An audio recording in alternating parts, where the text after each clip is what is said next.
Алдарт өвчин Селендион 2022 онд Стив Персон синдром гэдэг нэртэй өвчнөөр өвдсөн гэдгийг албасаар зарласан.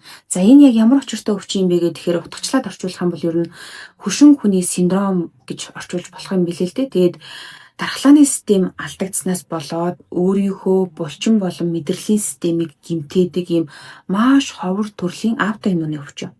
За маш ховор төрлийн гэдэг нь 1 сая хүн тутамд нэгд тохиолд юм байна л да. За тэгээ шинж тэмдгэнд яг яаж илэрдэг вэ гэхээр булчин нь гинт агшаад хөсчдөг.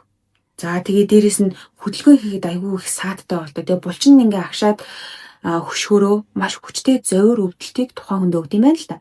За тэгээ энэ өвчин бүр цаашаа даамжирх юм бол дуу хоолой, амьсгалын булчинд хүртэл нөлөөлж болдог. Тийм учраас Селендион энэ өвчнөйгээ холбоотойгоор олон тоглолтуудаа цуцалж исэн.